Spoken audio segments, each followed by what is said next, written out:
Yo, what's up, guys? It's your boy Bernie here, along with your boy Pete. Yo! And today, guys, we're here to talk about the Golden State Warriors Houston Rockets game. Of course, that ended up in a 2-point win for the Golden State Warriors. A close game that it needed to be, I felt like, for the Warriors' sake. And Peter, what was the question that you want to pose to the Charge fans in this sort of game that we it was very, it was close a little bit, then the Warriors kind of gained the edge, and it ended up being a 2-point game towards the end. So really I've actually been paying a lot of attention to the Warriors lately, which is unlike me.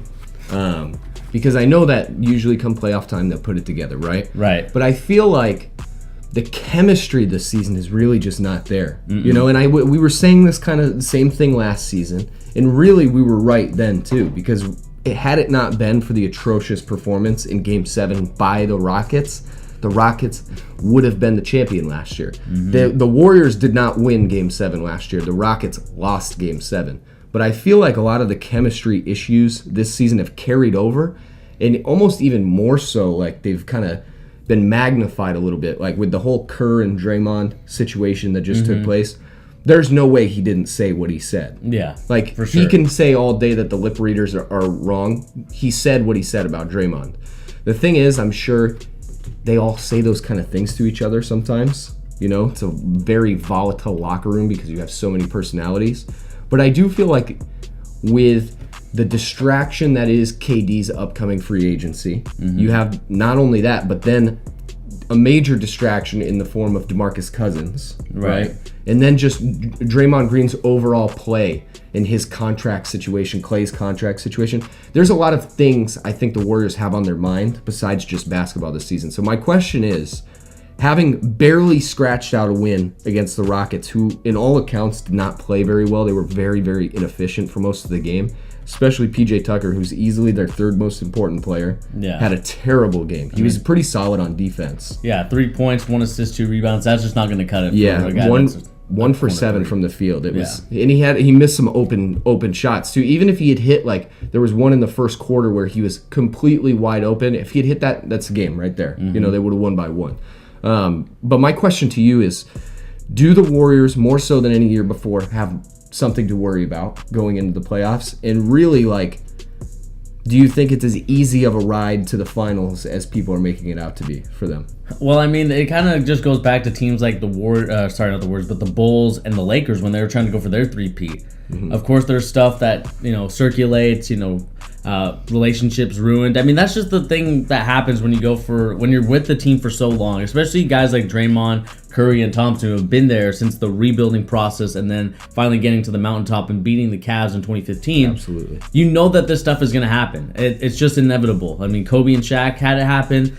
Michael Jordan had to retire the first time and then had to come back again. Yeah. And then ended up retiring after that. So you know that this is a situation where the Warriors are going to be in a situation like those teams, Absolutely. Uncertainty, causing fights, Steve Kerr getting into it. I'm sure that Phil Jackson, there's stories about him and Michael Jordan, him and Kobe Bryant, him and Shaq. I'm sure there's stories like that about them. So it doesn't surprise me the fact that the Warriors are probably going to be the most vulnerable in those situations, and also the fact that because of the salary cap implications, the Golden State Warriors bench hasn't been as deep as it once was. I mean, there was guys, they still have Sean Livingston, Andre Iguodala, and all those guys, but at the same time, those guys are more years older than they were in 2015, and they've lost a lot of key guys, such as like Harrison Barnes, even though he was kind of a starter, but he's still kind of been a bench player for them. So, I mean, looking back at it, I could say that this is probably the most vulnerable they've been.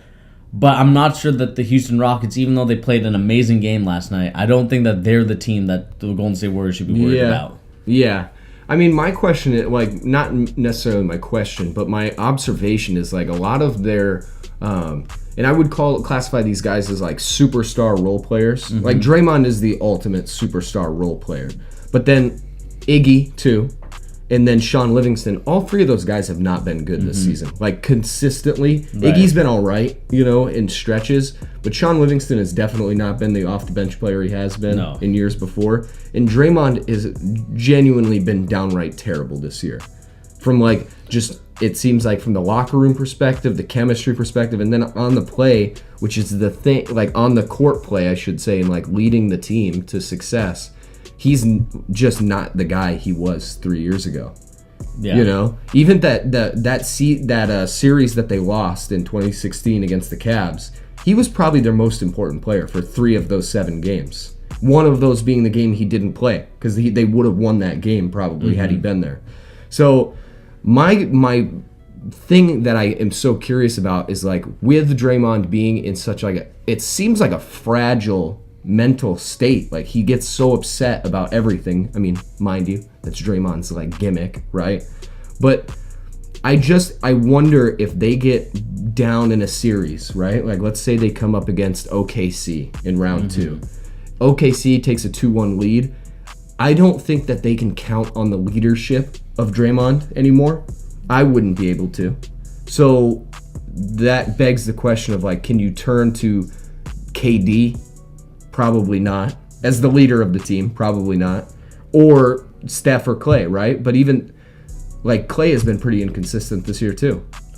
I mean, I would say that when looking at all these guys, I would still say that Steph Curry is the leader of this team. For sure. And I think that he's going to steer the ship. Obviously, he's not a guy that will be very outlandish or very outspoken in terms of calling people out in the media or anything like that, because that's just not his character. But I still think that he is a locker room guy. He really holds the team together. I mean, I think he's one of the reasons why Kevin Durant signed to the Warriors and, ended up him, Draymond, Klay Thompson crying, especially Draymond Green crying in the parking lot trying to get him to come. But the thing about Steph Curry that I noticed a lot about him more is the fact that it looks like he's still kind of struggling at times a bit, because even like last night he was 8 for 20, 3 for 9 3-pointers, and that's just because of the fact that because Draymond Green's so inefficient with 24% 3-point percentage, nobody has to guard him. No one has to guard. You could literally it could be like LeBron James-esque type of defense where you could just be down in the paint or doubling Curry or Thompson. So it's starting to become an issue where I think that the Warriors, going back to your original question, why they're so vulnerable now, is because Steph Curry isn't getting the looks, even though, in some highlights that I saw and some of the stuff that I watched last night, rewatching it, we see that Steph Curry got open a couple times because of the Rockets' poor defense at times. Yeah. But it's just I'm starting to worry now that because of Draymond Green's inefficiency and the way that he's been going about it, for sure, it's going to cost. I think that's their big Achilles heel. It could cost them a championship. Because what are they gonna do? Like they can't bench Draymond. Like technically they could, and I guess if any team would do that, if somebody was struggling, it might be the Warriors. But I also feel like they're the kind of team, like they're polarizing in this sense. Like I feel like they would go down on their sword, right? They would fall on their own sword. Like if Draymond is the reason they're going to lose in the Western Conference Finals, he's the reason they're going to lose. They're not going to bench him and then do some crazy nonsense where they just play the entire series without him. So like if he's out there and he plays the way he has this season, it's such a detriment to the team. The other thing is Boogie. I mean, this Rockets game being the outlier, he was absolutely incredible in that game. He's the reason they won by himself for the most part. The thing is, he's been not good for this team. Besides that, they've been really slow when he's on the court. It's the same problem that the Pelicans had last season before he got injured. Is like the defensive aspect of Boogie. And like I know saying this, he had a pretty decent defensive game last night. He actually played pretty well against Clint Capella. The thing is, he slows down the pace of like their rapid fire, like 3-point shooting offense so much that they have to play a different style when he's on the court. But it's the same thing. It's like, are we going to play Boogie off the bench? They probably should. But the thing is, they probably won't do that at the same time. Yeah, I mean, like from an analytical standpoint, I know a lot of people brought this up on Fox Sports and everything. The fact that when we look at the analytics, DeMarcus Cousins is better off like on the bench rather than in the starting lineup for the Golden State Warriors. So to me, Boogie Cousins had a great game. I still think he's trying to recover from the Achilles injury, and I think it's going to take a little bit longer than a lot of people think. It's kind of like the same thing with like a Paul George or a Gordon Hayward. We just expect these guys, as soon as they come back from a significant injury in the lower part of your body, that you're coming back instantly as a brand new guy. And it's just not going to happen. So I think with DeMarcus Cousins, this game kind of shows you that this is what he can become at some point. But I don't know if it's going to be this year where we see it in the playoffs or anything like that.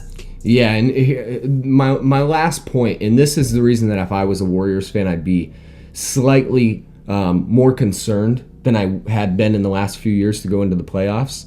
So not only all the problems that we've kind of shown with the team itself, but I feel like this is the first season where they're going to come up against 3 teams straight in the playoffs who could take them to 7 games. You know? Even the lower end teams in the Western Conference are really good teams. Right. So the thing is, like, if they get pushed, like, who's the 8 seed right now is the Clippers. If they come up against the Clippers and the Clippers take them to 6 or 7, would you even be surprised?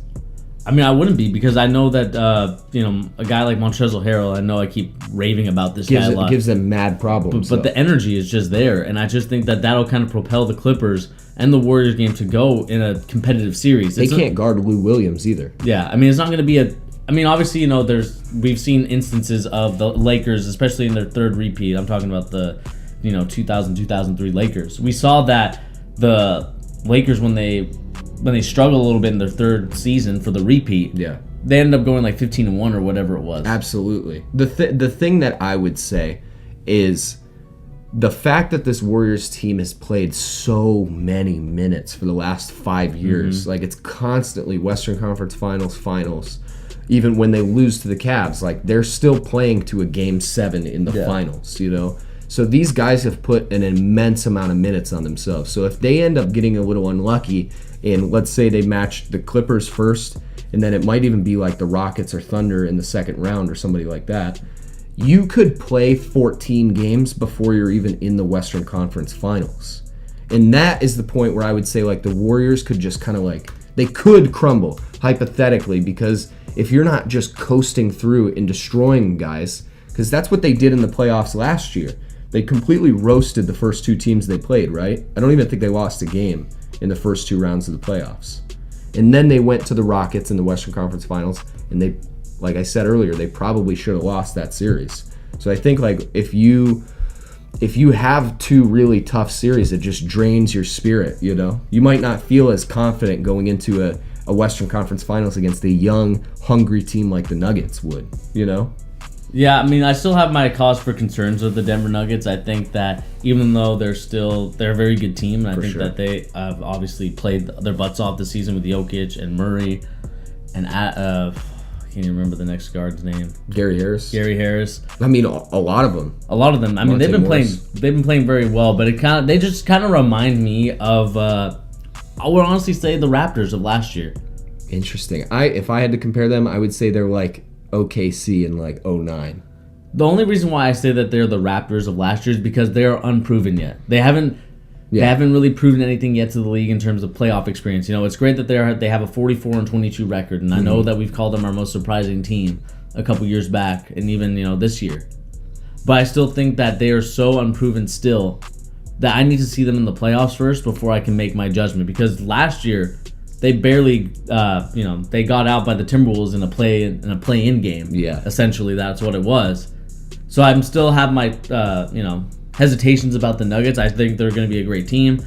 Not sure how far they can go, but I still think that this Nuggets team is another team that, like you said, they're hungry. We'll see how it goes. My bet, and I know that this is probably going to surprise a lot of people that could potentially upset the Warriors, is probably the Thunder. I would think it'd be the Thunder would be my best choice, but in a hypothetical scenario, if the Warriors were to come up against the Nuggets in the Western Conference Finals, I could see that going very similar to, like, what was that, the 2011 playoffs where OKC ended up playing the Heat in the finals. Was that 11? Yeah, that was 11. But that was the same, like, everybody said going into that season that OKC was still too young to do it, to even make it, because they had to beat the, world-dominating Spurs at the time. And they did it. Nobody thought they were going to do it because they were so young and still unproven. But I'm saying, hypothetically, that this Nuggets team, if there was a young team to upset a dominating force, and in a year, this is the perfect time for surprise, like, Nuggets make it to the finals kind of scenario.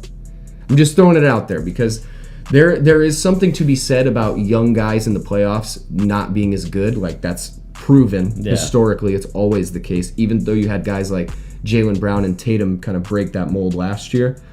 But there's also moments where it's just like the hungry team who's never been there before coming up against the team that's perennially in that moment. They just, like, they want it more. Yeah. I don't know, man. I would just be a little concerned if I was the Warriors. And I guess, like, that Rockets game was so important to note just because the Rockets really are not as good as they were last year, and they're still giving the Warriors consistent problems, kind of on all aspects of the court. Yeah, it just seems like the Houston Rockets are finally getting away from that one-headed monster in James Harden, like going in with just one guy. And last night we saw that Chris Paul went off for 24 points. He looked good. It's refreshing to see. That's the one thing that I'm concerned about the Rockets with, and I know that's nothing to do with play style. It's more of an injury thing. Yeah. Chris Paul always has had a history of like playoff basketball. Injuries just come out of nowhere. Every team he's on. Every team is on. And that's the thing that sucks about Chris Paul's career, because he could have been... I still think he is a great point guard in this league. But I just think that if he was able to kind of get over the injury bug, or if the injury bug never bit him, then I think that his career would have a different legacy than it does now. For sure. And you never know. Like, if somebody, let's say, put a gun to my head right now and said if there was a team to beat the Warriors in the playoffs this season, like, and I know I said OKC. I think OKC on paper is the best team, but I feel like the Rockets really, like, they play up to the Warriors every game consistently. The energy is just, like, unreal between those two teams. And I know a lot of people think it's, like, boring way to watch basketball, but, man, that game was just so fun to watch. Especially the first half was incredible. I mean, the first half was incredible. The only thing, like I said, I talked about this numerous times, their play style, like you just mentioned, is very... it's hard to watch sometimes just because it's very iso ball, step back, James Harden 3, or, drive the lane foul. It's one of those things where I think it's, personal preference of what you like for basketball. Whether you're the guy at the YMCA or the LA Fitness or whatever gym you go to, you're that type of play style as Harden, and the other guys are just kind of just chilling. We've all had that experience. Yeah. But talking more, going back to James Harden and just the Houston Rockets, they do have a very good chance of doing it. Obviously, a guy that we're going to be talking about now is Kenneth Faried, a guy that struggled, had a great resurgence in Denver, or like he got drafted in Denver, had a great little career there. Then he started falling out of favor, was benched, then went to the Nets, and then didn't get a chance. And now that he's finally a Houston Rocket, I feel like there's a lot more. He's getting a lot more chances than normally would, and I just think that he's finally living up to what we saw the early years of Kenneth Faried in Denver. And that's the kind of Kenneth Faried I like. I love those energy hustle guys because they just bring something to your team that no other guy can bring. I've never understood Kenneth Faried's like NBA trajectory. I don't get it. Every time I've ever watched Kenneth Faried when he's like playing normally, he's one of the most like just dynamic dudes on the court. When he, like, from the beginning of his career in Denver, like, he was solid. And then he just kept, like, I think he's one of the biggest, like, sufferers from this new wave of NBA, like, offensive play styles. Because people just assume that you can't play him out on the court. And I told you this right before we started recording. I think if they had put Faried out on the court more than 13 minutes in that game last night, they would have won. Because, like, you're going to match him up against Draymond. There's nothing Draymond can do against a guy like Kenneth Faried, So I wouldn't mind seeing like the Rockets go in, and this is, maybe, I don't want to say put these guys on the court for too much, but I wouldn't mind seeing them play Capella and Faried at the same time against the Warriors. Capella and Faried, okay. Because then you could play PJ Tucker, right? And then he's like your defensive stopper and just 3-point specialist. You have Chris Paul and James Harden to take the majority of your shots. And then you would have the big guys down low. So you'd have Capella and Faried to like really dominate. Like, what would Draymond and Boogie Cousins do against Faried and Capella? There's not much defensively they could do. My only concern there is I would probably switch out PJ Tucker for Kenneth Faried, because getting rid of a guy like Eric Gordon, that's another scorer that you're getting rid of. Yeah. That's the thing. Especially with the Houston Rockets and the way that they play, they need those shooters and those guys out there. I think more so they need PJ Tucker, though. He's so important to that team, dude. He's been important, but I just think this season has not been his best season. Dude, he's been better than Eric Gordon this year. Eric Gordon was terrible the first 40 games of the year. But I mean, that's just because he suffers the same thing as Chris Paul. He's just injuries that keep biting him in the butt. Yeah, but the thing could be said that why wouldn't you want like your super sub off the bench to be Eric Gordon? He would be the perfect guy to lead your team. Like, and I know they kind of like to stagger CP3 and Harden a little bit, but it would be like that team offensively would be great off the bench if you had Gordon leading it as like your Lou Williams kind of guy, right? That's what he is. He's a sixth man in the NBA. I mean, the one thing I'm noticing about PJ Tucker is that his last couple games, he's just been meh at best. I mean, look, 3 points against Charlotte on the 11th of March. On the 10th, he only scored 9, 3, 8. Yeah. Hey, I understand that PJ Tucker is not going to, give you a scoring barrage. But I just think that his... I know his defense is great, but I just think that with the younger guy and Kenneth Faried there, you might be able to do a little something. You might be a little more dynamic, in my opinion. But, it's just a personal preference. It's what, obviously we're not coaches here for the Houston Rockets, or else, maybe there'd be different lineup changes. We'd be making a little bit more money. A little more cachet. But I'm just going to be curious to see how this Houston Rockets team is in the playoffs. Are they going to live up to those expectations that we had last season where they should have been in the NBA Finals against the Cavaliers, or are they going to fumble it? Because to me, I talked about this last season and even towards the start of this season, I felt that their window is closed. See, I am going to go on the opposite side. We'll have a little debate separation here. I'm actually rooting for the Rockets a lot more than I was last year, because I feel like, and the thing I like... You're rooting for them too. They stuck to their guns. They didn't change. The only time they changed their play style drastically was when it was James Harden on his crazy tear, right? And they had to do that because they had no bench guys and no CP3 and no Capella. He was the only dude on the team who could score consistently. But when those guys are healthy, they play the same exact kind of game that they played last year. And I feel like dudes like you, and I'm not dissing you, but a lot of NBA fans feel like last year was a fluke. But I feel like they are literally the mold of what a team needs to beat the Warriors and win the NBA championship. My only thing is that with this team, it's one of those things that a lot of people talk about. You live by the three, you die by the three. And these guys died last year. And I just felt that because of the Chris Paul injury and because they were up in that Game 7 in the Western Conference, it's one of those things where you see something happen, and then it's done. For sure. My counterpoint to that would be they were there. Like, they made it there with this same team. And by all accounts, they should have won the game, right? So you could say that, like, you live and die by the three, but, like, they lived and should have won the game. If they had hit 5 out of their 27 threes in that game, they would have won. They were just not good. I'm saying that this team, it's the same team as last year minus Ariza. But everybody's like, what? Well, Ariza is so important to the team.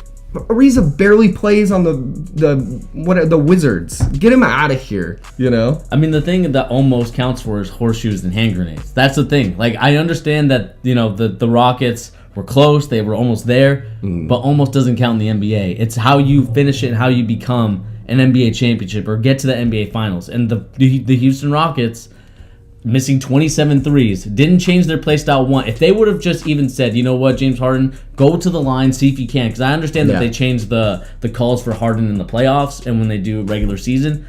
But if I'm James Harden, I'm just trying to, maybe 4 or 5 of those 27 attempted threes, you try to go in the lane and see if you can get a foul. Yeah. I mean, I would just say that I've been very impressed this season. Their trajectory has only gone up as the season has gone on. And I think that that's one thing I always like to see with the team is that they gel more and more as the season goes on. Not that it stays consistently like average like the Warriors has. Right. And I appreciate the fact that, like, if a team stays hungry after such a heartbreaking loss like it was last year, I think that says a lot about the character of a team. Yeah. And maybe that's me just being like the old Rocky fan where I feel like the good guys got to win, but I don't know, man. Somehow I've become the Rockets fan on this channel. I think so. I just think it'd be fun to see them do it. It would be like a really great redemption story for all of them. As a franchise, all the individual player stories that they could tell, because CP3 never having even made it to the finals. All those guys. Harden hasn't made it either. Oh, no, he did. He went with the OKC. But, my point is, this team is just fun. They know what they are, and they just want to play the exact style of basketball that runs the NBA right now. And I think that they would be a very worthwhile champion this year. Yeah, I mean, we're going to see. But anyway, guys, we want to know your guys' opinion on this Houston Rockets Golden State Warriors game, and more importantly, the Houston Rockets and how they're playing. Do you guys think that they will end up becoming NBA champions, or at least get to the NBA finals against and beating a team like the Golden State Warriors? Or do you think that it's the same thing, same situation every year where the Houston Rockets are so much close, but then they fall apart at the last minute? We love to know your guys' opinions and comments in the comment section down below. But anyway, guys, this has been your boy Bernie along with your boy Pete. Here on The Charge, giving the latest NBA news and rumors and also basketball opinions. And guys, if you haven't watched the rest of our videos, go in our video selection. Go and pick which one you want to watch. We, of course, have videos talking about Trae Young, Luka Doncic. Find out what we think about those guys, and we'll see you guys in the next video. Peace!